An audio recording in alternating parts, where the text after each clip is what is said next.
Imagine that you are a fisherman. You live in a village next to a beautiful lake. And like most people in the village, you support your family by fishing. When your ancestors lived here, there was always plenty of fish. But since the invention of factory trawling, the local fishermen have started to capture more and more of the previously rich fishing stocks. In fact, for the past seasons, it seems like the stocks are declining. And you fear that they will all be gone before your children get a chance to take over. The fish would need some time to recover, but no one seems to listen to your concerns. So what do? Do you set an example and take a break from fishing? Or do you fear that by doing so, you'll miss out on your last piece of income, so you capture more than ever? This is a problem usually referred to as the tragedy of the commons. It's when many individuals share a common resource that they would all benefit from preserving. Only the temptation to make individual profit by overuse is so strong that the resource is eventually depleted. And you don't even have to imagine being fishermen, really. We all face these challenges in our day-to-day lives. Is this a familiar sight? At home or at work, we would all benefit from keeping it nice and tidy. But I mean, why should I clean when nobody else does? And I'm sure you know someone like this guy. In my work as an organizational psychologist, I often meet teams who struggle with getting everyone to contribute equally. And this is truly a tragedy. I mean, when it comes to the dirty dishes, it's survivable. But the overfishing of our seas is actually happening. Not to mention climate change, which we can only end by cooperating. So, I guess we're just doomed as a species? No. And let me get back to that in a minute. For why is it that we seem to behave in selfish ways? Is it because we are innately bad? Or because that's how we're raised? Maybe some of you believe in this statement that is sometimes proposed, that selfishness is natural. I mean, it's something everybody does, right? Just look at Steve here. How natural is it, though? In studies with one-year-olds, infants have been shown expressing care for others, like handling someone a marker that is out of reach, or opening a cabinet when someone's hands are full. And importantly, they do this without getting anything in return, regardless of who they're helping. And it's not until 3 years of age that children start being selective, only helping those who are helpful to others. Do you realize what this means? As human beings, we're evolutionarily wired to help. We're wired for cooperative behavior. And selfishness is merely a skill that babies develop to make sure that no one is taking advantage of this. So it's all a matter of the environment. Selfishness is a matter of design. If we live in a system that allows people to abuse our generosity, every man for himself, we will hold back. We will empty the sea of fish, even if we know it will harm us in the long run, just to avoid being suckers. Now, on the other hand, if the system allows us to feel safe, if we can trust that our generosity will not be exploited, we will become those helpful infants, acting out that urge to cooperate. Cooperation is a matter of design, too. The question is, how do we design for it?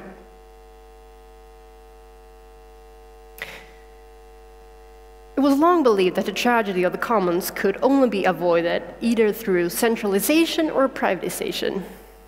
Or putting it in the term of your lazy colleague, you either get a micromanaging boss who gives you no autonomy, that's centralization, or you erase teamwork altogether, privatization. Anyone up for it? Enter the one researcher who changed it all. Elinor Ostrom was a political economist at Indiana University. In 2009, she received a Nobel Prize in economics for her work on managing a commons. You see, Ostrom didn't accept the truism that the tragedy of the commons was inevitable. So she went out and searched globally for the most sustainable groups there was to find. And did she find them? Not only fishing villages that have managed to keep overfishing at bay for decades. She found the Japanese village of Yamanaka, where they have managed to self-govern for centuries. And the Spanish village of Valencia, where the farmers had managed to share scarce water supplies even in times of hard drought. And Ostrom studied what they all had in common. And what she found was nothing short of astonishing. Something that would change the way we look at cooperation forever.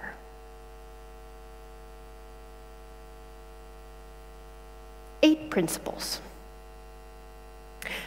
Elinor Ostrom found that there are 8 basic principles that apply to each and every group that managed to avoid the tragedy of the commons. That's 8 steps for designing that system that allows her generosity to run wild and free. Okay, so let me ask you. Of all you in here, how many of you are part of a group?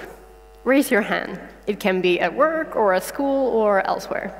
Okay, so it looks like it's not all of you, but pretty much all of you. Great. Now, keep your hand up. Have you ever experienced some trouble with cooperation in this group? Put down your hand if you ever had trouble with conflicts of some sort, or someone stealing credit, or tardiness. Great, so I see 2 hands up. Congratulations, you guys. You can stop listening now, because you probably already know what I'm going to tell you. And for the rest of you, listen in. Because what's so great about these principles is that they're flexible. They can be applied to any group that share a common resource. So as I go through them, one by one, I want you to keep this group in mind. If you have trouble with cooperation, the solution to your problems might just be in one or more of these principles. I use them all the time in my work as an organizational psychologist because they rhyme very well with psychological research on group dynamics. Okay, so here we go. The 8 principles, starting with number 1, clearly defined boundaries. I mean, first and foremost, you have to make sure that you're collaborating on the same thing, right? So what resources are you talking about, and who's part of your group? When that's clear to everyone, you move on to principle number 2, agreements adapted to your local conditions. I don't know how many in here who's part of a fishing village, but if you are, you might want to agree on how much fish each person is allowed to capture. And this is not that easy. I mean, should it differ for someone with a family to support, for instance? Ostrom found that when it comes to collaboration, there simply isn't a one-size-fits-all solution. So stop wasting time searching for it. and instead start discussing with the ones involved.